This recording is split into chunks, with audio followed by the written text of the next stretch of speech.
Muito obrigado, Fernanda. Eu acredito que hoje eu tenha um duplo prazer. Em primeiro lugar, em relação ao tema que vai ser desenvolvido hoje, que se cinge à questão da importância no mundo atual da produção científica acadêmica. Eu acredito que nós estejamos vivenciando hoje, lastimavelmente, um refluxo daquele prestígio que a ciência tem experimentado desde, ao menos, o século XIX. Certamente, ela surgiu bastante antes, né? A ciência ocidental, acredito que tenha raízes aí específicas no século XV, mas no século XIX ela atingiu seu auge de popularidade, seu auge de aceitação, muito provavelmente porque as teorias científicas elas suscitaram consequências práticas bastante palpáveis e que a população reconhecia essa importância na modificação e na melhora de sua vida diária. Isso que, como eu estava dizendo, atingiu seu auge no século XIX, aparentemente sofre um refluxo hoje. E nós vemos várias vozes discordantes, várias vozes críticas em relação à ciência. É bem verdade, e isso eu gostaria de salientar, e talvez seja mencionado ao longo da nossa conversa adiante. É bem verdade que isso não se circunscreve à ciência empírica estrito sensu. De fato, ela se estende a todo o pensamento acadêmico e, mais que isso, ao pensamento racional. Nós temos uma vaga que atinge qualquer tipo de argumentação racional e coloca em dúvida a própria argumentação racional. Isso em si já é mais do que suficiente, a meu ver, para que essa live de hoje ela se cubra de uma importância peculiar. E por isso é que, já de saída, a temática me é muito cara. Mas, além disso, eu não posso deixar de salientar o fato de eu ter aqui presentes duas pessoas que eu respeito extremamente e que, ainda por cima, são meus amigos, né? Então, eu acho que isso faz com que o prazer que eu esteja sentindo nessa live seja ainda maior e que eu agradeça justamente a ambos pela presença e também ao fato de ter sido convidado para coordenar essa mesa. Eu vou passar a uma apresentação bastante abreviada de cada um de vocês, porque, de fato, tanto a professora Mérida Priori quanto o professor Carlos Fortaleza têm currículos enormes, né, que certamente ocupariam todo, a rigor, ocupariam todo o espaço dessa live, mas tentarei abreviá-los, né? A professora Mérida Priori é historiadora e pós-doutora pela Escola de Altos Estudos em Ciências Sociais de Paris. Publicou mais de 50 livros de história do Brasil e, com seu trabalho, recebeu mais de 20 prêmios literários nacionais e internacionais, incluindo 3 jabutis, a mais alta honraria do mundo editorial brasileiro. Com publicações como Uma Breve História do Brasil, que ganhou tradução chinesa recentemente, Mary versa sobre temas sociais como história da mulher, da família e da criança. O professor Carlos Magno Fortaleza é médico e professor livre-docente da Faculdade de Medicina de Botucatu, Universidade Estadual Paulista. Nas últimas décadas, dividiu sua atividade entre a gestão, foi diretor do Centro de Vigilância Epidemiológica e coordenador de controle de doenças do Estado de São Paulo, e a academia, onde desenvolve atividade de pesquisa, ensino e extensão. Foi membro do conselho editorial da editora Unesp e tem hoje como foco de pesquisa a epidemiologia de doenças infecciosas. Dedica-se na atual pandemia à análise do impacto do Covid-19, uma coisa extremamente momentosa, obviamente, em regiões distantes das grandes metrópoles. Também tem se dedicado à investigação das bases epistemológicas da pesquisa que embasa as medidas de contenção da pandemia. Eu pediria, de saída, a que vocês se apresentassem, mas uma apresentação, digamos assim, de sua trajetória intelectual. Como é que vocês entraram na academia e afinal, decidiram-se por trilhar esse caminho, muitas vezes pedregoso, da atividade tanto acadêmica quanto da escrita acadêmica. Talvez, professor Flameri, a senhora pudesse começar essa conversa, por favor. Jéssica, boa tarde, Carlos, boa tarde a todos que nos ouvem. Eu gostaria de dizer que eu tive a grande oportunidade de entrar para a universidade nos anos 80, que foram anos marcados por toda uma conjuntura que colocava as ciências humanas em foco. Eu lembro que os anos 80 foram os anos de falecimento de Sartre, Roland Barthes, Michel Foucault, e isso permitiu às ciências humanas abandonar as camisas de força, tanto da abordagem marxista, estruturalista, quanto as abordagens economicistas, e ocorreu aquilo que alguns historiadores denominam de estilhaçamento da história, ou seja, a possibilidade dos historiadores se debruçarem sobre os mais variados assuntos. Houve uma diversidade de temas inundando o horizonte dos historiadores. Eu lembro que não havia nenhuma escola homogênea e a possibilidade dos historiadores poderem se dirigir em várias direções deu um sangue novo à história que já estava bastante envelhecida. Um outro detalhe importante é que os historiadores voltaram aos arquivos, né?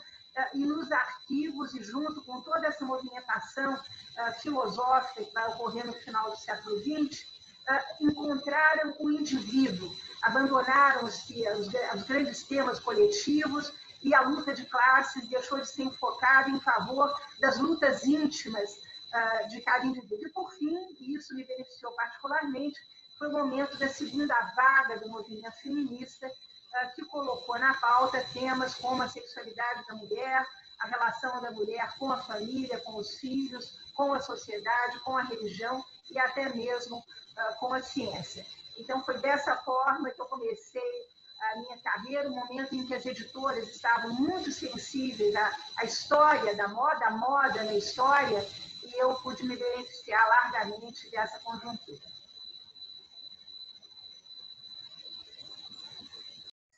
Muito bem, Carlos, por favor. Muito bem. Acho que, fazendo a arqueologia pessoal, tudo começa com um livro.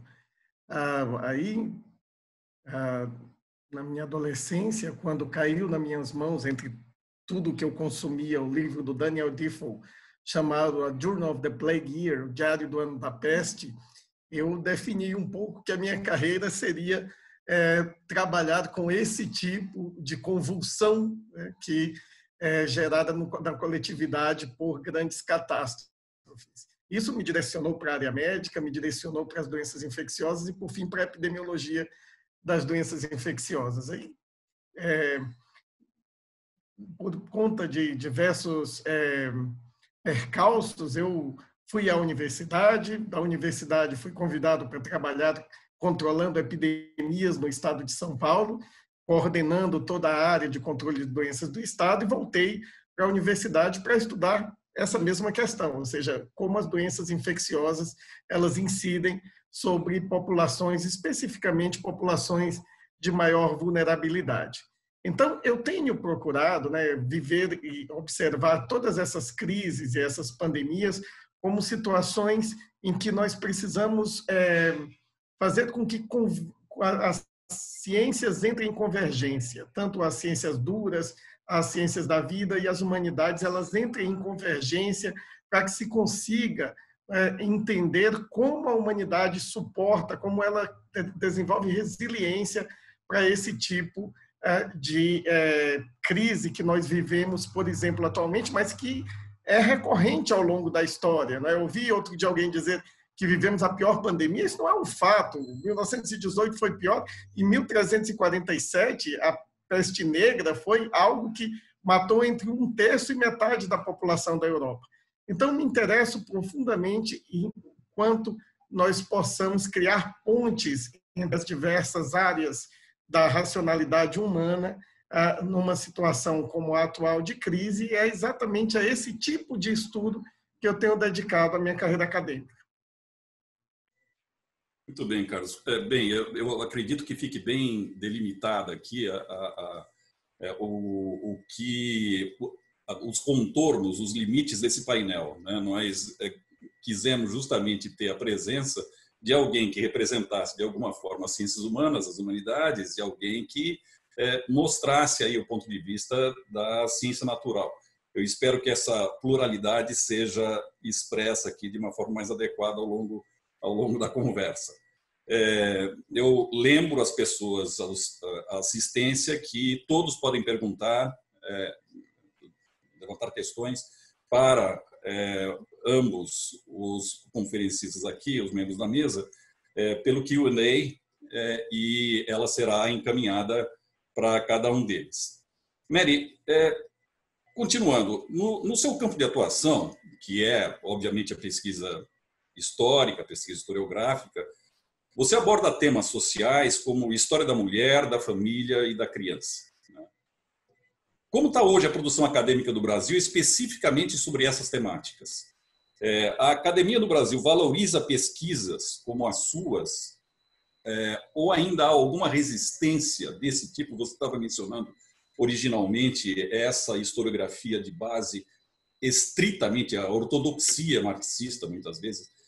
Você acha que ainda existe resistência a esse tipo de discussão, a esse tipo de abordagem, que não só é apaixonante, mas que nos dá uma presença tão humana assim dessa trajetória histórica do homem?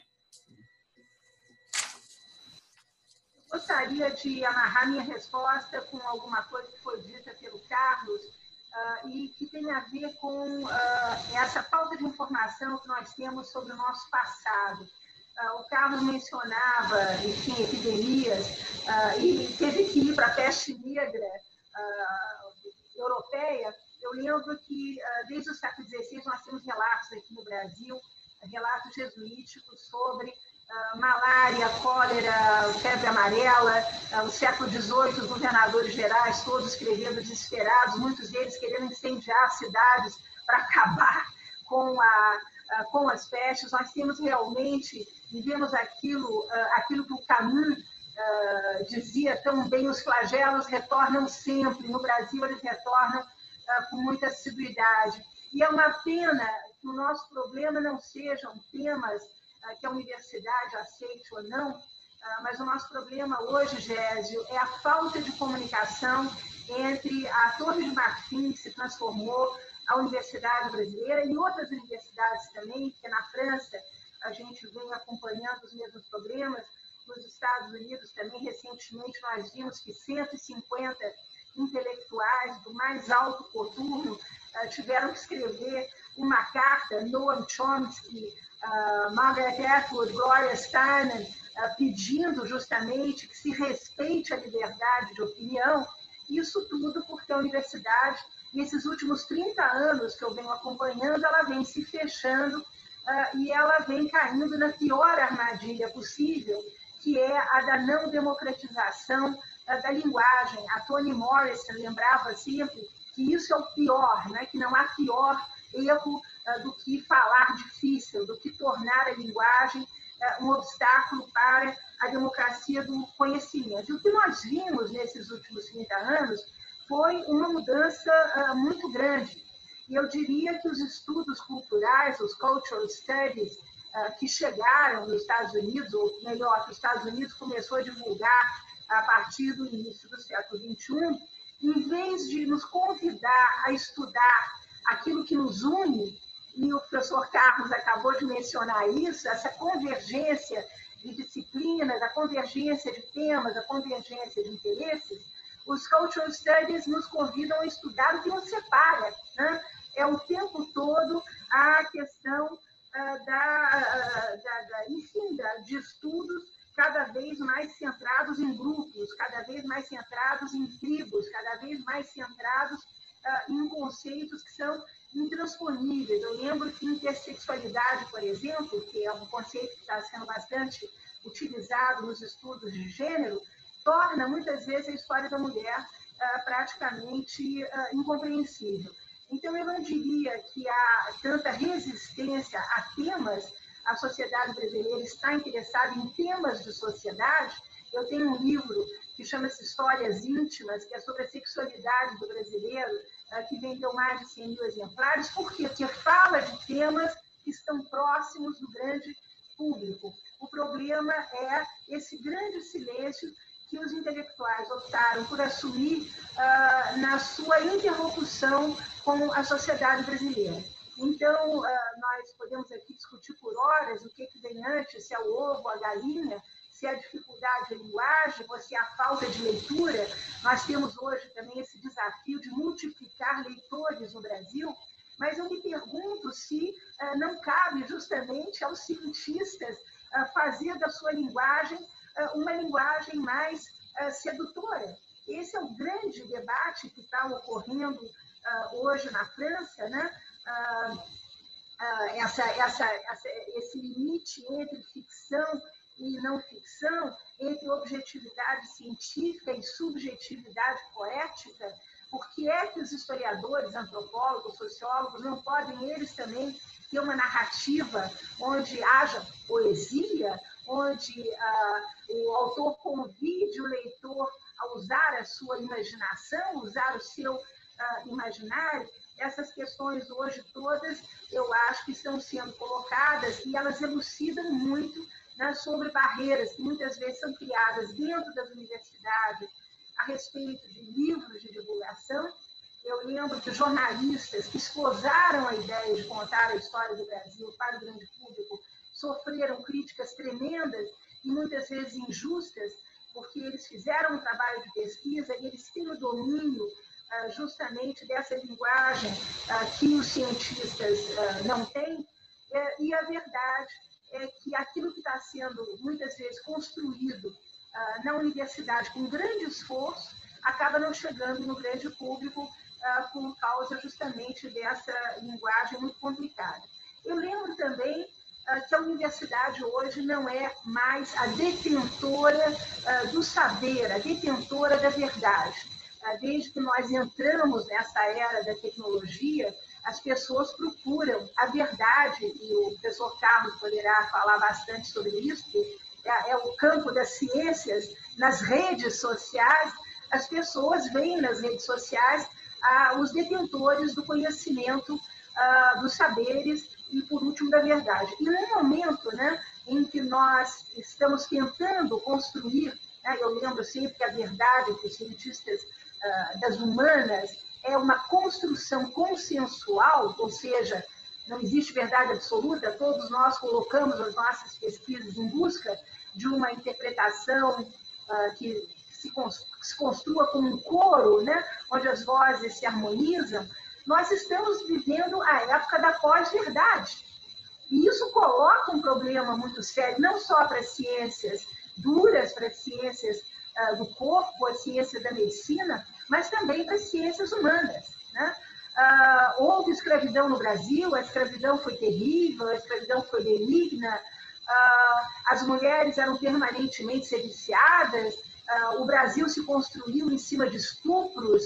Então, nós temos esses mitos absurdos que muitas vezes precisam da atenção dos historiadores, da participação dos historiadores na sociedade, mas a linguagem, por vezes, é tão hermética que a população fica sem explicação e o historiador fica sem poder dizer claramente aquilo que ele pensa. Então, o impasse hoje, eu diria, é mais isso. Eu jurei para mim mesmo que eu não ia intervir, que eu ia ouvir vocês placidamente e aprender. Agora, eu concordo tanto com o que você acabou de dizer que eu tenho que falar alguma coisa. Então, de fato, eu nunca me esqueço de uma frase lapidar do economista canadense John Kenneth Galbraith, né, que a linguagem científica ela é um complô contra o vulgo. E isso é algo que eu verifico muito frequentemente. E verifico também um outro elemento que eu acho que está dentro daquilo que você acabou de dizer, que é a falta de percepção do mundo acadêmico em ser justamente esotérico, Esotérico no sentido de ficar praticando onfalosquepse, né? Olhando o seu próprio umbigo. No caso, isso faz com que, ao invés de valorizar-se a academia, isso a empobreça. A empobreça porque você, no final das contas, eu não consigo ver pensamento científico se por acaso não for um pensamento discutido pela sociedade, não apenas por uma determinada parcela de uma guilda, né? E de fato, a ciência e a academia, a universidade, elas todas fazem parte desse universo que deve prestar conta à sociedade de alguma forma com a produção que fazem. Interagir com a sociedade que as abriga, né? E é justamente isso que você está dizendo. Essa é uma justificativa lapidar da divulgação científica e desse intercâmbio entre o especialista e não especialista que é premente para a sociedade. E eu acho que aqui nós temos dois expoentes justamente desse tipo, dessa prática acadêmica que é sensível à inserção social que se tem, né? Eu acho isso fundamental, e eu acho que isso é fundamental não só para a academia, mas também para a atividade editorial da academia. Carlos, você podia complementar alguma coisa nessa mesma direção de que Sim, por a divulgação do pensamento científico? À medida que vocês falavam, eu me lembrava de duas questões voltadas a isso, né? Uma que é bastante clara, que o Thomas Kuhn ele discute, que à medida que as ciências vão amadurecendo, predominam os textos esotéricos sobre os exotéricos, né? Predomina cada vez mais uma linguagem interna, uma linguagem para um pequeno grupo de escolhidos. E é evidente que isso afasta a academia da sociedade como um todo, e evidentemente que isso contribui para essa situação anti-acadêmica, né, que nós vivemos, esse contexto anti-acadêmico que nós vemos no Brasil, mas também no mundo. Uma das falas durante o Brexit do Michael Gove, um dos parlamentares britânicos, era "Don't listen to experts, listen to your heart". Não ouçam os experts, ouçam seu coração, quer dizer. Essa é uma demonstração muito clara, né, do zeitgeist, né, atual de desconfiança dos acadêmicos. E a outra coisa que eu me lembrava era de uma entrevista da Elizabeth Rudinesco, em que ela falava da crise que a psicanálise vive, em que os teóricos da psicanálise cada vez menos são práticos, e os práticos da psicanálise têm cada vez menos bagagem cultural e filosófica, né? Uma separação entre a teoria e a prática que é empobrecedora para todos os lados. E aí, falando sobre essa questão específica daquilo com que eu trabalho, em 2005 nós vivemos um risco que felizmente não se concretizou, de uma grande pandemia da chamada gripe aviária. E havia tantas informações na imprensa desencontradas que um professor da USP, que era um campeão da divulgação científica, Clodovaldo Pavan, ele fez um grande evento, convidou toda a grande imprensa, e eu me lembro de palestrar para a grande imprensa, junto com outros colegas, ensinando conceitos básicos de epidemiologia, de virologia, e a partir dali, aquilo foi uma mudança de tendência na divulgação em mídias sobre o risco da chamada gripe aviária. Então, ali eu vi um desses momentos em que se construiu uma ponte com os divulgadores. Apesar de toda a crise, apesar de haver uma questão até ideológica anti-acadêmica, né, apesar de haver essa forte imagem de "don't listen to experts", além de, por parte, né, do atual governo brasileiro, uma desvalorização sistemática e intencional das humanidades, apesar disso tudo, o que nós estamos vendo na Covid mostra alguns sinais de recuperação disso. Quer dizer, eu nunca, ao longo de todos esses anos trabalhando nessa área, vi os setores da imprensa dominarem algumas questões técnicas, que sempre eram do especialista, com tanta facilidade. Hoje, se você fala do R, o número reprodutivo básico, para quantas pessoas uma pessoa transmite Covid, certo? não só a imprensa, como o grande público já sabe qual a importância desse termo. Era um termo absolutamente esotérico, usado por pessoas que faziam simulação computacional de epidemias.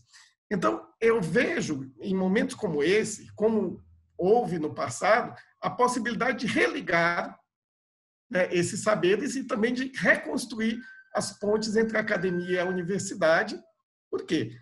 Vejamos aqui um exemplo clássico. O Brasil é o 11º país em maior produção científica sobre Covid no mundo. Considerando a nossa situação acadêmica e as nossas dificuldades, isso é um feito, isso é um marco. A maior parte das publicações tem um sentido prático, muitas delas guiam políticas públicas. E isso é algo que não se vê há muito tempo, quer dizer, a Covid ela tirou um pouco, mesmo a ciência da saúde, a virologia, a epidemiologia, de algumas elucubrações distantes da realidade e trouxe uma ciência urgente, uma ciência da vida real, uma ciência necessária para a ação imediata. Então, todos esses embates trazem um lado positivo nessa questão de reaproximação entre a academia e a sociedade em geral. Perfeito. Sim, pode dizer, Mari. Gostaria só de acrescentar, importantíssimo esse comentário do Carlos, uma comparação com aquilo que nós vemos hoje, onde cientistas das áreas médicas são interlocutores da população, inclusive através de jornais falados, da mídia escrita, enfim, ou falada, justamente para barrar o negacionismo no qual a nossa vida política está mergulhada.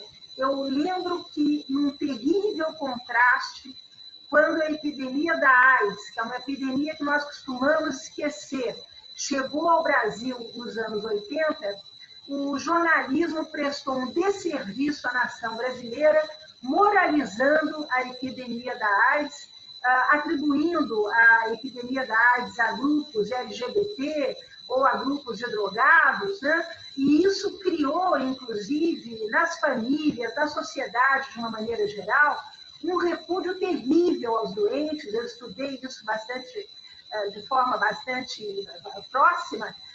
O que eu acho interessante é que a nossa imprensa, nesse aspecto, ela evoluiu, ela chama hoje quem é de direito para falar, médicos, especialistas, virologistas e epidemiologistas, num contraste com esse comportamento absolutamente conservador e moralista que nós vivemos na epidemia da AIDS. Só um complemento. Eu acho que eu quero complementar agora a fala da Mari, porque, por favor. Mary, eu vivi muito próximo a isso, porque eu faço um trânsito entre a saúde pública e o atendimento imediato às pessoas, e eu cuidei de pacientes portadores do HIV na fase onde ainda não havia os medicamentos que hoje fazem com que eles tenham uma vida quase normal. E naquela fase, além de nós termos pessoas extremamente fragilizadas pela própria doença, o repúdio social a esses grupos era enorme.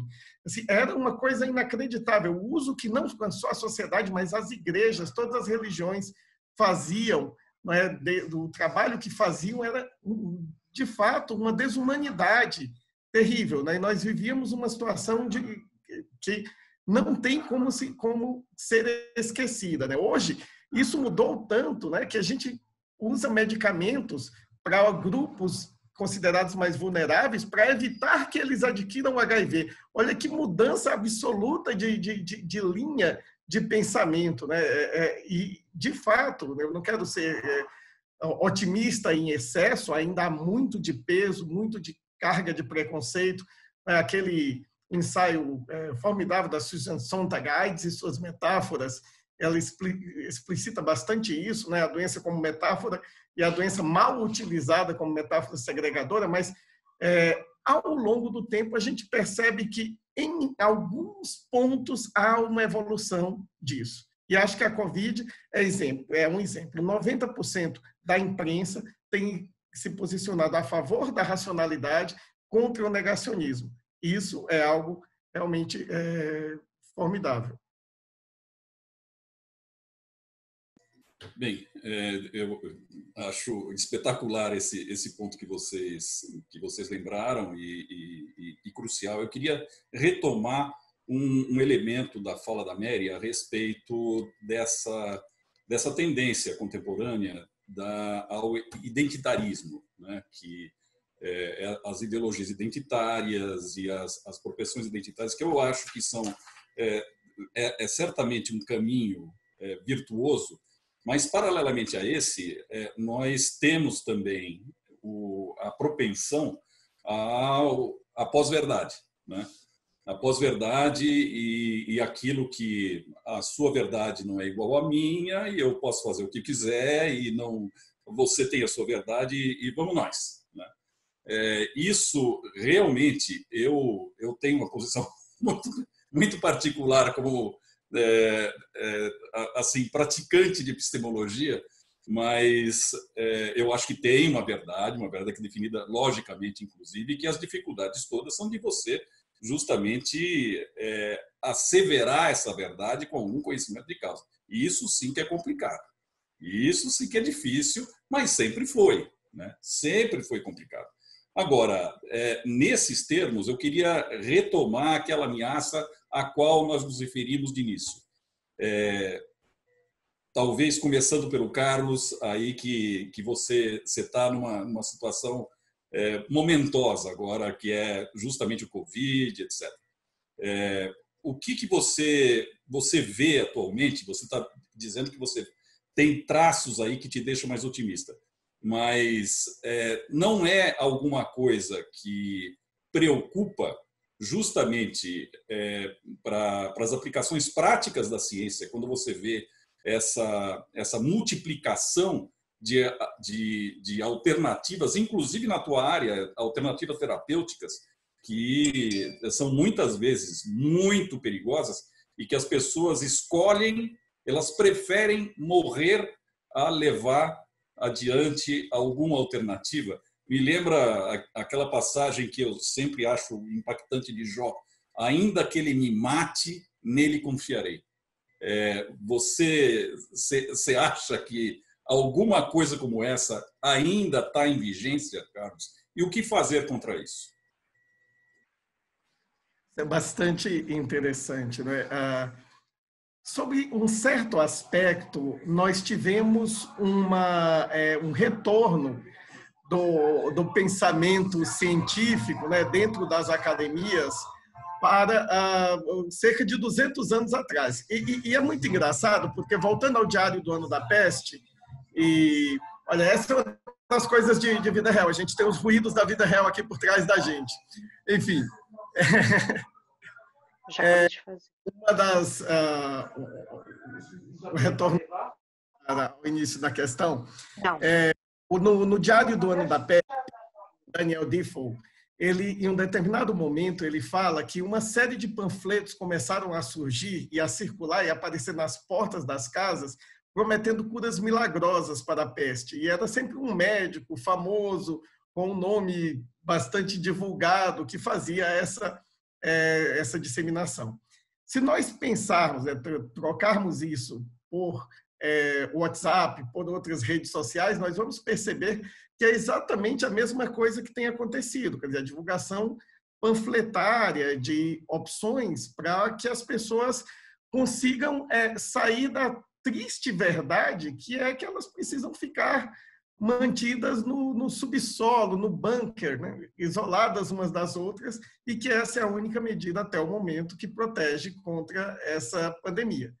Então, nós temos, por um lado, um amadurecimento das redes, das mídias, um amadurecimento do jornalismo, mas a facilidade com que qualquer informação ela é divulgada, de fato, faz com que as pessoas possam assumir qualquer narrativa. Humberto Eco já dizia isso tantos anos atrás, que o excesso de informação desinforma na internet, né? Ele falava, olha, nós sabemos muito sobre Júlio César, nós não precisávamos saber sobre todos os detalhes das pessoas que cercavam Júlio César. Agora você tem tantas informações sobre elas que as informações sobre o Júlio César desaparecem. Quer dizer, Esse é o exemplo que ele cita, mas em muitas circunstâncias, né, você ter um excesso de informações, como eu diria, informações imprecisas, elas vão se tornando um pouco de pós-verdade, certo? Assim, difícil, às vezes, explicar sem entrar no jargão da área, mas vamos tentar explicar o seguinte. Você tem um vírus num tubo de ensaio, você joga uma medicação em cima daquele vírus, ela mata aquele vírus. Isso não quer dizer que esse medicamento, se ingerido por uma pessoa, vai resolver a Covid, certo? Mas essa informação, divulgada de várias maneiras, multiplicada em várias mídias, ela faz com que haja uma narrativa em relação a um tratamento da Covid. O que é arriscado nessa situação? É que o tratamento tem sido posto como um contraponto às medidas de restrição social. E aí é evidente, se você pode escolher entre uma pílula e ficar trancado em casa, todas as vantagens são da pílula. Nós sabemos o grande dano social que a epidemia tem causado. Nós temos pacientes sendo internados por ter recaído no alcoolismo porque perderam o emprego.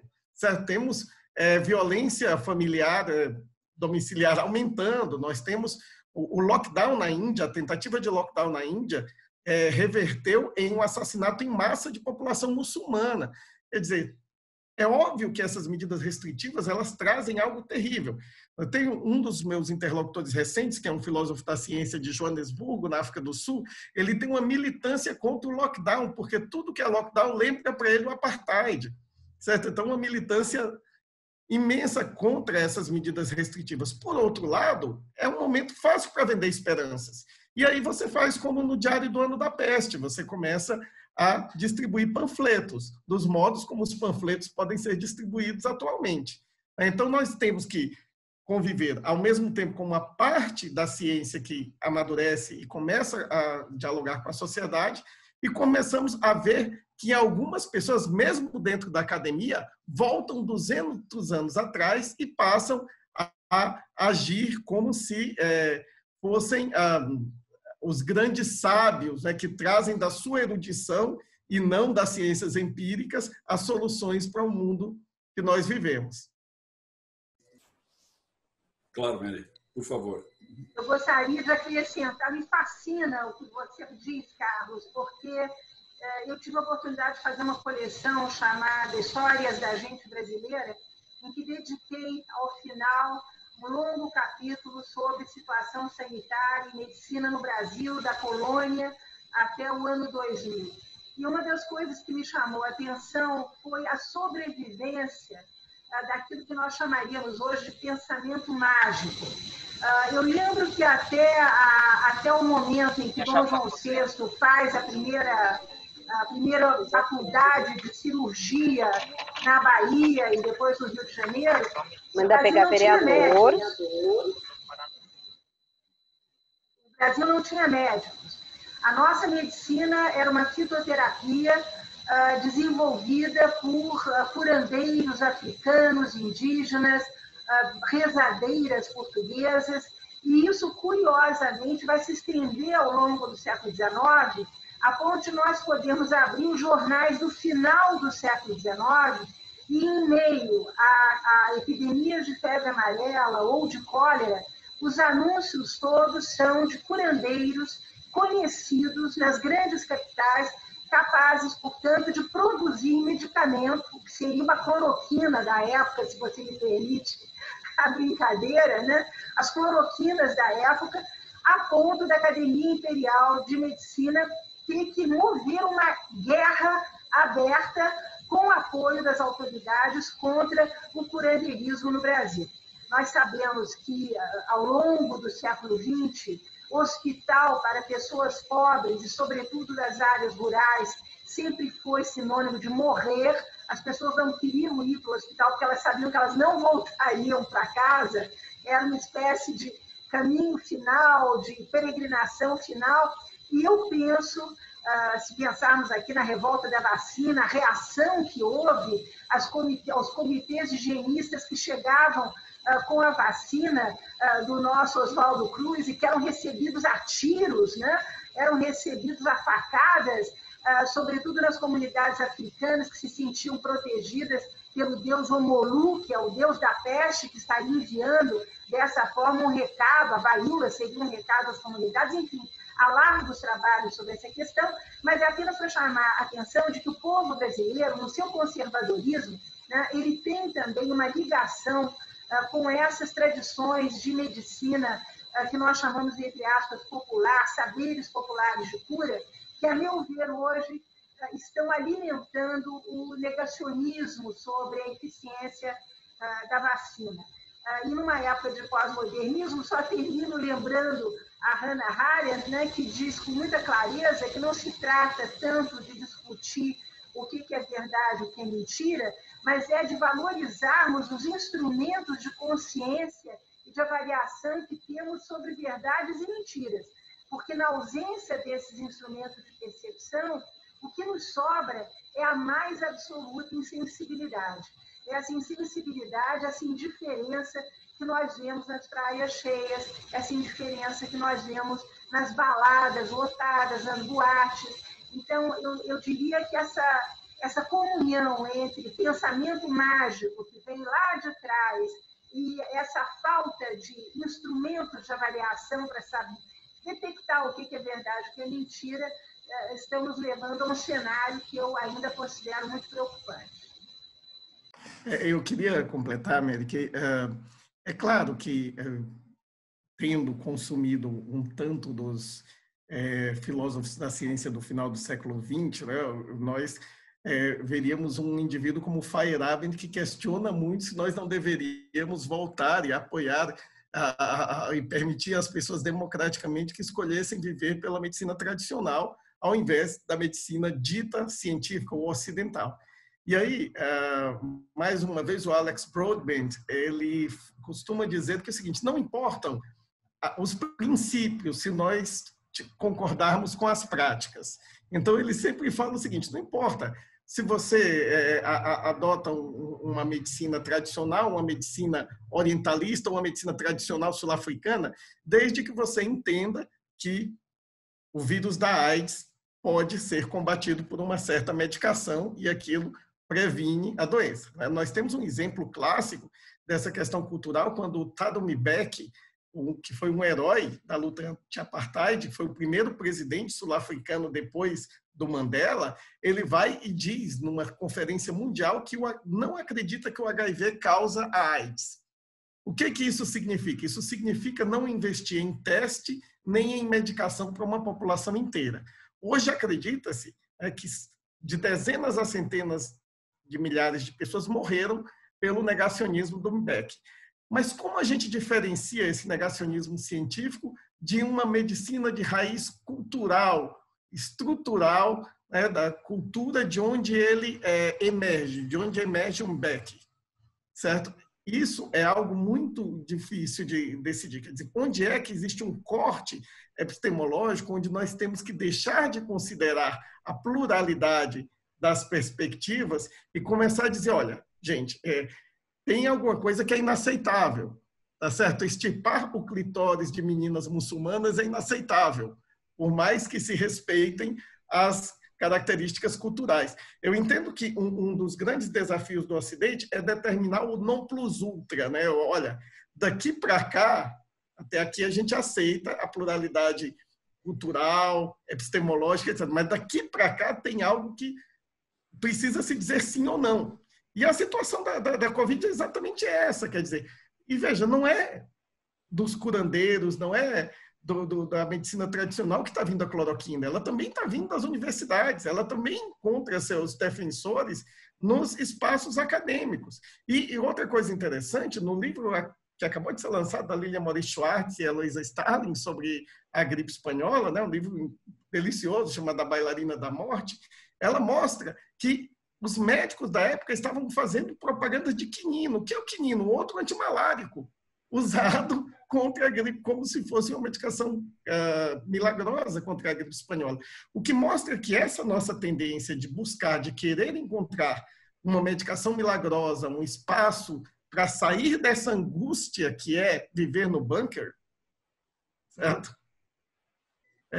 essa é uma questão muito humana. Então, eu não sou alguém que vai critica diretamente todas as pessoas que saem na rua, mas há uma necessidade de convencimento, sem sombra de dúvida, assim como a postura com a vacina não pode repetir a postura, certo, do Oswaldo Cruz, Pereira Passos, o Rodrigues Alves, naquela época da revolta, né, de dizer, olha, você, o povo ignorante, vou te obrigar a tomar a vacina. Porque aí você tem, e aquele livro delicioso de Nicolau Shevchenko, que foi lançado pela UBU e depois relançado pela editora Unesp muito recentemente, ele diz de uma maneira extremamente interessante e clara que houve políticos que manipularam esse sentimento antivacinal numa tentativa de reinstituir o florianismo, né, no Brasil.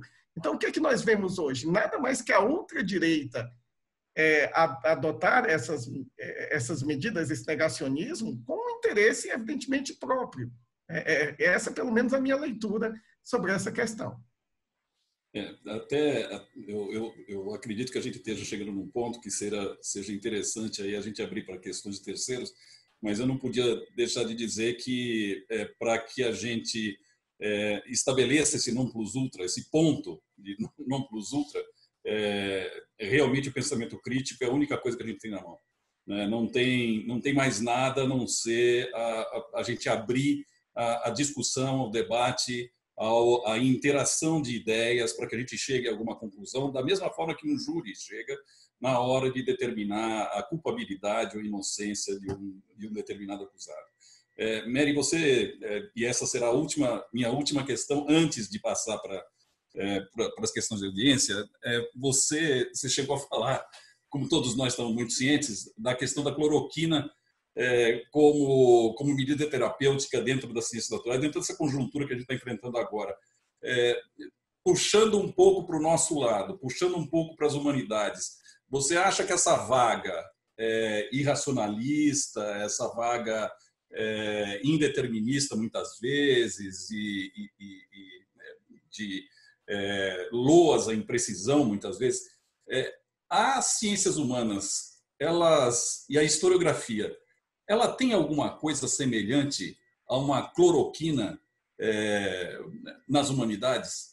Quer dizer, a gente tem enfrentado dentro do debate das humanidades alguma coisa tão acachapantemente arracional como as propostas que a gente tem identificado aí no caso das ciências naturais?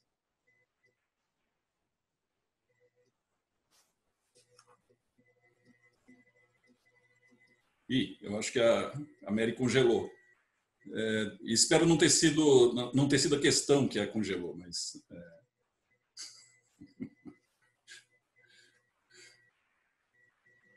Bom, enquanto a gente espera que a Mary descongele, eu vou passar para você, Carlos, uma pergunta que foi recebida de Anacleon Alves Barbosa. Pergunta para o mestre e doutor Carlos Fortaleza. Neste leque de oferta de vacinas para imunizar as populações do mundo, quais os critérios que devem ser levados em conta e também utilizados para a melhor escolha das mais variadas vacinas existentes no mercado para vacinar a população brasileira? Olha, pergunta de $1 milhão,